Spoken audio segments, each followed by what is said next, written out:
Boa tarde, Lacerda, Gustavo da Rádio Bandeirantes. Pela frente mais um clássico, clássico que para você na temporada se tornou, vamos dizer, entre aspas, uma especialidade, você ainda não perdeu, tirando o Goiânia, é claro. Só que você chega para este clássico numa terceira rodada de Série B com um departamento médico ali um pouco cheio, né? Como é que foi o trabalho, né, para poder repor essas possíveis saídas do seu time, já visando este jogo da quinta-feira? Boa tarde. Não, primeiro que o futebol, o que a gente fez, os outros clássicos não entra nesse jogo, né? Claro que foi bom vencê-los, né? Teve a derrota do Goiânia, né? Como tu mesmo citou, mas isso fica no passado e tem que ser assim, até porque a gente não pode ficar vivendo de passado. Foi legal, mas agora é outro momento. O Goiás o Vila num outro momento, porque a gente também está se readequando em algumas situações, como tu falou mesmo dos desfalques que a gente tem. Eu não sei se eu vou poder contar com todos os atletas que estavam. Eu estou com um problema com o Thiago, com o Torres, os dois não treinaram, fizeram exames. Igor Henrique, Todinho, e não estou aqui fazendo mistério, porque realmente os atletas ficaram fora do último jogo, Formiga. Então a gente está ainda em processo de ajustes da equipe. Fizemos um treinamento hoje, onde não contamos com todos esses atletas, alguns voltaram a fazer uma transição. Então amanhã sim que a gente vai dar um encaminhamento da equipe que vai enfrentar o Goiás, sabendo da dificuldade que vai ser o jogo, principalmente pela qualidade do adversário. Eu vejo um Goiás hoje muito forte com o Mancini. É, o que eu for falar aqui, acho que nem é necessário, é só olhar os números. Falei isso, acho que na minha última coletiva. Os números do Mancini são extraordinários, na minha opinião. Contando esse retorno dele, né? Depois de 8 jogos, acho que no nono jogo que ele foi sofrer gol, 10º jogo, não sei, 10º jogo, então pensa, ele passou 9 jogos, sendo que desses 9 jogos foram 8 de Série B e um de Copa Verde, sendo que é a final da Copa Verde. E aí, então assim, os números falam por si só. O Mancini faz o Goiás ser um time intenso, um time vertical, um time que ao mesmo tempo diversifica em ser vertical e também ter o controle da partida. Não tenho dúvida que vai ser um duelo muito difícil, com certeza o nosso jogo mais difícil do ano até agora. Bom dia, Lacerda, Bom dia, Baronil Difusora. A gente observou, depois da vitória lá contra o Paysandu, na coletiva, parece que você ficou um pouco chateado, né, devido a algumas nada, críticas, zero, zero, em zero. relação ao pessoal chamando de retranqueiro, né? Mas para esse clássico, em caso de vitória, diante das adversidades que você possa enfrentar daqui até lá, seria, assim, uma consagração a mais para ti? Não, consagração é muito forte, né? Consagração, acho que é, nem o título é uma consagração. Talvez uma consagração seria um acesso para a Série A. O futebol é muito exigente. Sobre o que aconteceu lá, tem verdades que precisam ser ditas, né? Deixar bem claro aqui que aquilo ali não foi nada a ver, não tem nada com a imprensa, com vocês principalmente, que eu já falei diversas vezes, né? Todos vocês aqui na coletiva me tratam com muito respeito e tenho certeza que vai ser assim até o meu último dia aqui no Vila, que eu espero que seja longo ainda, né? Estadia aqui. Aquilo ali são só verdades que precisam ser ditas, mas já passou, foi naquele momento. A gente tem que pensar nesse clássico, é um jogo muito difícil, como eu falei, um grande clássico que move aí um estado, um dos maiores clássicos do futebol brasileiro. Volto a dizer, dificílimo, principalmente com o Goiás agora com o Mancini. É um Goiás mais forte, é um Goiás mais consistente, um Goiás que bateu muito perto do acesso ano passado, naquela arrancada final. Mas estou muito focado na nossa equipe. A nossa equipe, ela ela está sempre buscando a evolução, né? Nunca vai estar bom, e isso é uma frase minha, né? Nunca vai estar bom, eu sempre vou querer estar evoluindo. A gente tem que melhorar em todos os aspectos. No defensivo, tá? No defensivo a gente tem que melhorar e a gente trabalha para melhorar. Melhorar no ofensivo, como eu falei que eu gostei da última partida, a gente teve muito volume ofensivo. Em termos de finalização, no último jogo a gente finalizou 15, o Paysandu finalizou 13, né? Posse de bola equilibrada, tivemos controle em primeira e segunda fase de jogo. É isso que a gente vem buscando a cada jogo, a cada treinamento, essa evolução. E consagração é essa questão dos clássicos. Claro que mexe com o torcedor, eu sei o quanto é importante. Como o nosso próprio presidente fala, o clássico ele é um jogo, um campeonato à parte, vamos dizer assim, mas a gente tem que lembrar que lá no final é os mesmos 3 pontos de todos os outros, mas a gente tem que entender que isso mexe muito com o nosso torcedor. Então, assim, a importância de nós fazer um grande jogo, de nós continuar pontuando. A gente precisa cada vez mais, né, subir na tabela para brigar na parte de cima, que é o objetivo do Vila. Lacerda, Zé Roberto, Rádio CBN, boa Boa tarde. tarde, Zé.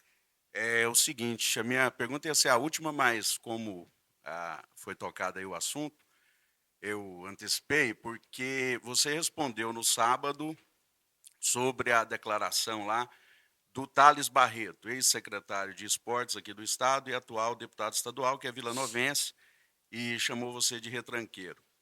Naquela resposta, eu senti assim que você rebaixou muito o Vila. Você lembrou aí de 14 gols que o Vila levou do Paysandu, falou de novo do 10-0. Ao falar dos 19 anos de fila, você deu uma entonação diferente, falou assim, 19. Então, achei assim que você foi ofensivo em relação ao Vila Nova. Você acha que passou do ponto? O que você pensa? Não, Zé, não passei do ponto, é a minha opinião. Às vezes, como eu falei antes, as verdades precisam ser ditas, isso aqui não foi direcionado a uma pessoa, entendeu? Já falei, acho que caso passado, já foi falado na coletiva, até se tu quiser fazer mais uma pergunta, tu pode fazer, mas como eu respondi o colega ali, cara, em momento algum eu vou desmerecer, em momento algum. O Lacerda, o Vila é muito maior. Apesar de eu ter conquistado um título todo esse tempo aí que o Vila ficou longe da fila, eu não ganhei nada sozinho. O treinador nunca vai ganhar nada sozinho. Eu sou um cara muito humilde em relação a isso. Claro que eu volto a dizer, foram 19 anos, mas assim, cara, tu sair de um jogo na tensão que foi. Poderia não falar naquela entonação, poderia não ter citado o Paysandu, mas eu utilizei isso como motivação, Zé. Eu sou um cara que eu tento mexer com o psicológico dos atletas. Tu acha que a gente não mexeu? Até vou aumentar um pouquinho aqui. Rolou muita coisa na final contra o Anápolis ali que eu não sei nem se é verdade, né? Que tinha festa pronta, que tinha camisa pronta, que estava organizando uma festa lá em Anápolis. Eu usei isso, cara. O futebol, tu tem que mexer com o psicológico dos atletas. Lá na final eu utilizei isso. Cara, de certa forma, no início do jogo, deu até uma confusão ali no aquecimento, né? Por quê? Porque eu mexi com o psicológico dos atletas. Então, assim, cara, se alguém se sentiu ofendido, eu não tenho problema nenhum em falar, cara, me desculpa, mas assim, não tentei acusar ninguém de maneira alguma querer falar alguma coisa em relação ao Vila. O Vila, cara, me abriu as portas. É o maior clube que eu trabalhei até o momento aqui na minha carreira como treinador, como atleta, certo? Então, assim, como que eu vou querer falar alguma coisa contra o clube, que hoje é o clube que sustenta a minha família? De maneira alguma. Agora, vocês têm que entender que do lado de cá também tem um profissional que chega todo dia no clube 6h40 e sai 7 horas, 8 horas da noite. Eu não estou aqui brincando. Eu estou aqui para dar resultado. E eu sou muito cobrado quanto a isso. Então, algumas vezes, as verdades precisam ser ditas. E aí o grande problema é o seguinte: todo mundo atira pedra, atira, e eu deixei bem claro aqui. E que legal que tu falou que não foi a imprensa, né? Então, assim, em momento algum atirei na imprensa.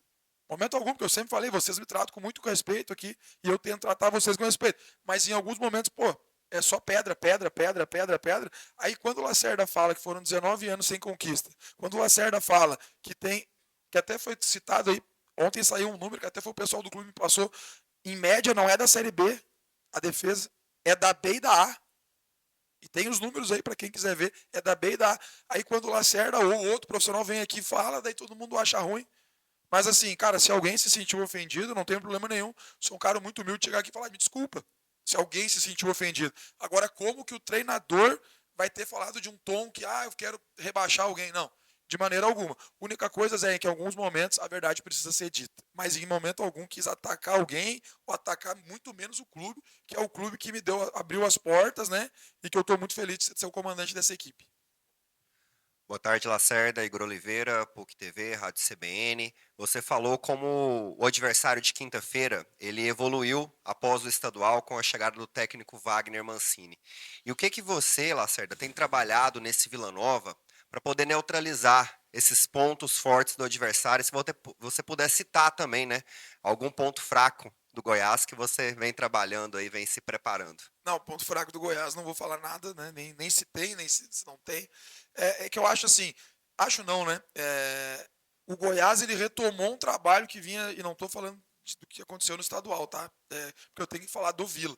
Mas essa crescente que eu vejo muito rápida do time do Goiás é porque o Goiás retomou um trabalho que era feito ano passado, né? Que por situações do futebol, eu até vi uma declaração do Mancini dizendo que até o próprio Mancini teve que sair do Goiás para resolver os problemas familiares. Então, assim, o Goiás ele retomou uma coisa que já terminou bem no ano passado, né? Então, assim, durante esse período estadual tinha outro treinador que tinha os seus conceitos, que também acrescentou coisas no time, só que o Mancini retomou uma coisa que ele já fazia no ano passado. O elenco do Goiás, a maioria dos jogadores estavam, né, no ano passado, então, assim, foi uma retomada. Como eu disse, é uma equipe que eu acho muito sólida com o Mancini. O Mancini é um treinador referência da Série B. É um dos melhores treinadores que tem aí dentro da Série B, é um treinador que já trabalhou em Série A. Então, assim, é uma equipe forte, é uma equipe intensa, é uma equipe que se torna muito agressiva também sem a bola, em termos de marcação. Vi os jogos, todos os últimos jogos aí do Goiás contra Amazonas, contra Paysandu, contra Operário. Criou-se um padrão de ser um time muito forte, consistente, e a gente buscou, claro, trabalhar pontos. Eu tive um treino. Ontem a gente fez um trabalho regenerativo com os atletas que jogaram a maioria parte do tempo. Hoje a gente deu ênfase ali em algumas organizações, em algumas coisas que a gente acha que a gente pode explorar da equipe do Goiás, mas sabendo que o adversário vai ser duro. Agora sim, a gente conseguiu trabalhar hoje, aliás, amanhã vamos ter mais um treinamento, ajustes mais refinados, assim, digamos, os pormenores que a gente fala no futebol, porque eu não consigo trabalhar muito tempo, né, o jogo em cima de jogo, lembrando que a gente já tem depois um dia praticamente de descanso, 2 dias, para jogar no domingo. Mas a gente pensou, analisou muito a equipe do Goiás para tentar levar o melhor Vila Nova, né, sabendo amanhã com a definição de quais jogadores também eu vou poder utilizar no Clássico. Boa tarde, Lacerda, Igor Santiago das Feras do Esporte e Jornal Hoje.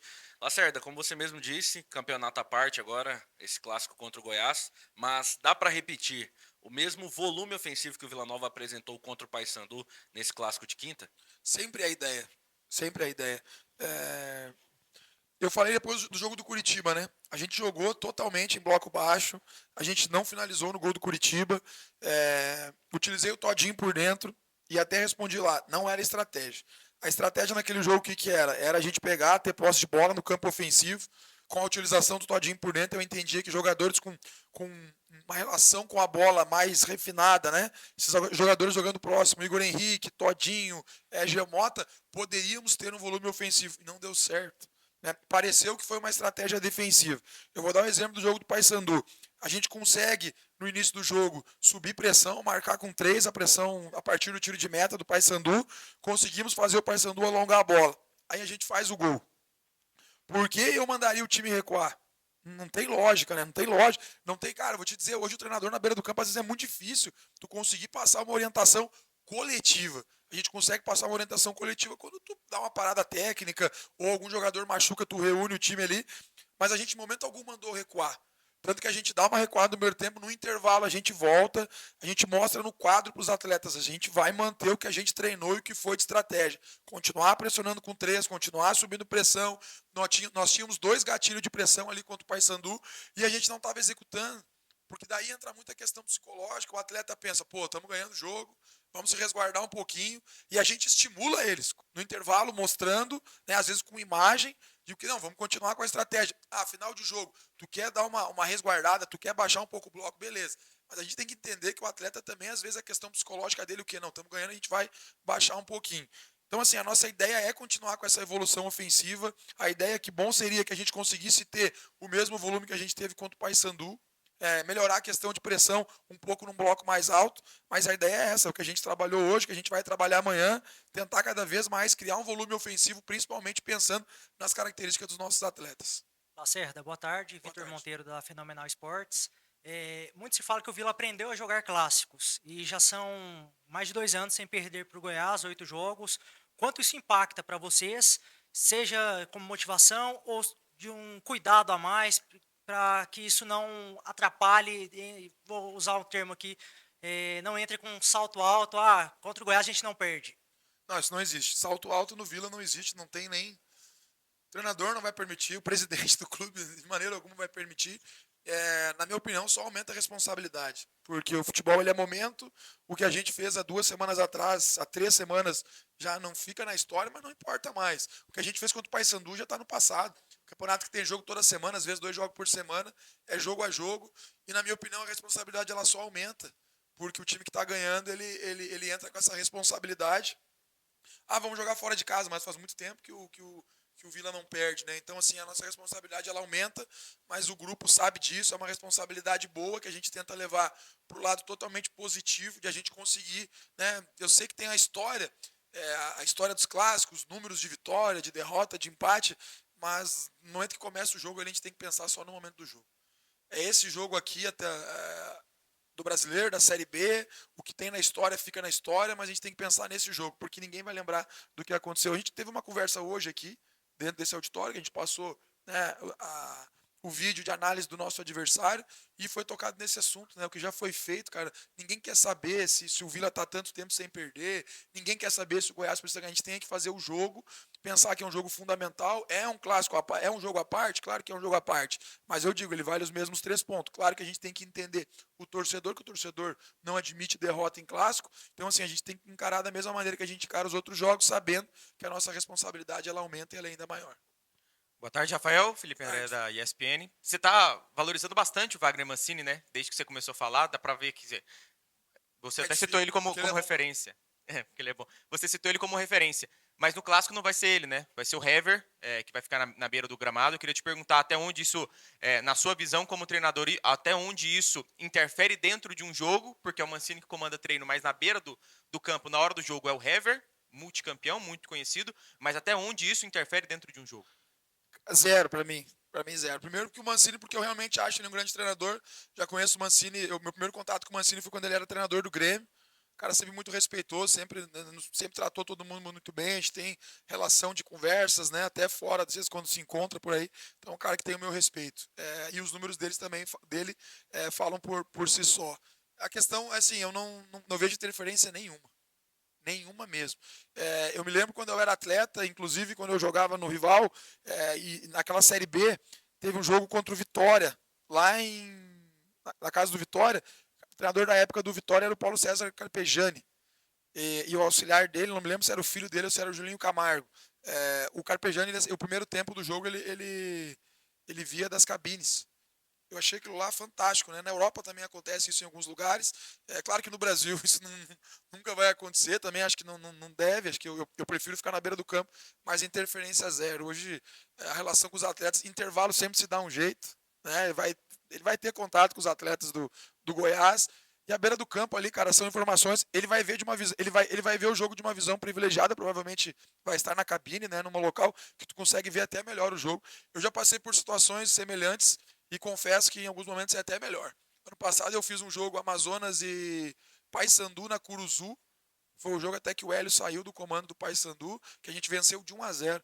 E lá de cima eu consegue ver tudo de uma forma muito mais clara, passa as informações, a gente não pode ter o contato direto, mas o teu auxiliar ali passa as informações que tu acaba passando para ele, né? Porque e o Mancini vai estar numa visão privilegiada. Então, assim, até gostaria de que ele estivesse ali, porque é um profissional, né, que acho muito ruim essa coisa de ser expulso e não tá, porque tu é o comandante da equipe, mas como tem essa regra, mas não respondendo assim, não tenho certeza que não afeta em nada. E em alguns casos até melhora, porque o treinador consegue ver o jogo de cima.